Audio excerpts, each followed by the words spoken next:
The Cleveland Guardians have been one of baseball's biggest surprises this season. They've been doing nothing but winning lately as they've nearly caught the Twins for first place in the AL Central. They currently sit at 33-27, which is only one game back of Minnesota. So with how hot Cleveland has recently been, it made me want to look at this team top to bottom and discuss whether I think they are legit or not. Real quick before we hop into the video today, if you guys do enjoy this content, feel free to subscribe. I post plenty of baseball videos similar to this one on my channel, so if you're a big baseball fan, hit that subscribe button. So with that in mind, let's hop right into this. Let's start by taking a look at Cleveland offensively. It's no surprise that Jose Ramirez, their perennial MVP candidate, has been leading the way. So far in 60 games, Ramirez looks as good as ever as he's hitting .305 to go along with 16 home runs, 62 RBIs, 11 stolen bases, and a .1039 OPS. In my opinion, Ramirez has been the best hitter in all of baseball, and he's showing no signs of slowing down. And with how good Ramirez has been over the past couple years, I wouldn't be surprised at all to see him keep this up and potentially win his first MVP award. Outside of Ramirez, this Cleveland offense isn't the most talented in the world, but they've been getting the job done. Owen Miller has been productive this year, as so far he's hitting .263 to go along with 4 home runs. Amed Rosario has been on fire as of late, as for the season he's hitting .270 to go along with 7 stolen bases.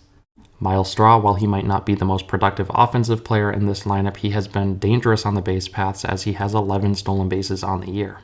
Josh Naylor is having a career year up to this point as he's hitting .272 to go along with 7 home runs and 35 runs driven in.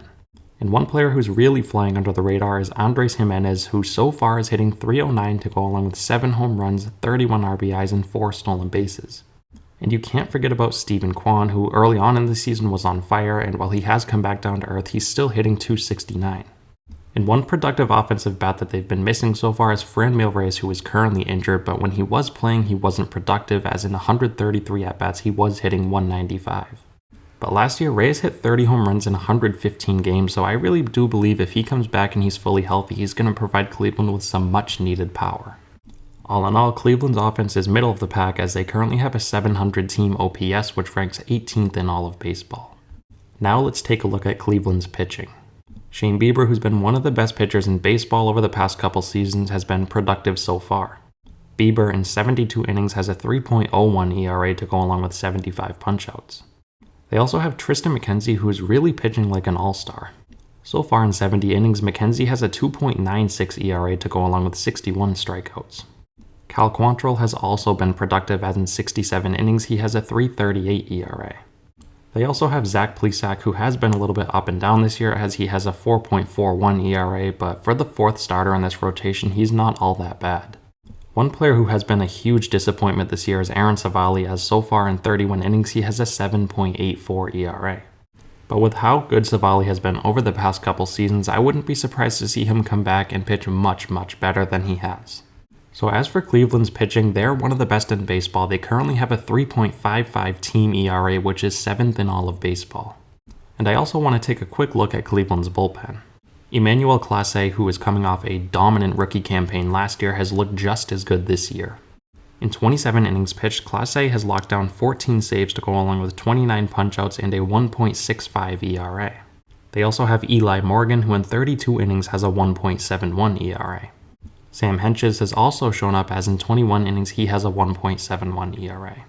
Enyel De Los Santos has also been very good, as in 18 innings he has a 2.45 ERA. One arm that Cleveland's bullpen is missing is James Karinchak, who was a closer just a couple years back, and I think he could come back and be a very productive reliever for Cleveland. As for Cleveland's bullpen, it's one of the best in all of baseball, as they currently have a 2.84 bullpen ERA, which is 3rd in baseball. So up to this point in the season, I'm very impressed with what I've seen from Cleveland. They're currently riding a 5-game winning streak, and as I mentioned before, they're only 1 game back of Minnesota for first place in the AL Central, and they're also in 2nd place in the AL wildcard race. So as currently constructed, I really do think Cleveland has a legit shot to make the postseason. They're led by, in my opinion, the best offensive player in baseball right now in Jose Ramirez, to go along with one of the best starting rotations and bullpens in baseball. On top of that, they have a plus 39 run differential, so it's not like Cleveland's a team that's been winning a ton of 1-run games. So to officially answer the question, yes, I do think Cleveland is legit. Like I said before, I think they have a good shot at the postseason, and they could even potentially win the AL Central.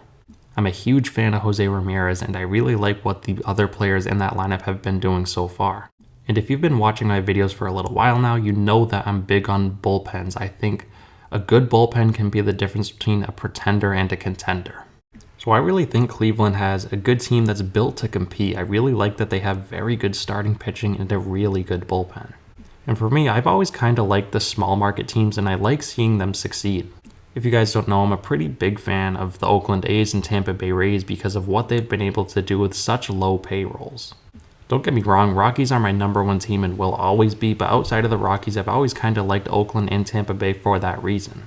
So Cleveland is really in that same tier as the Rays and Athletics in the sense that they don't have the most fans in the world. They're not going to have this huge high payroll roster, but they can compete, and I really like what I'm seeing from Cleveland so far.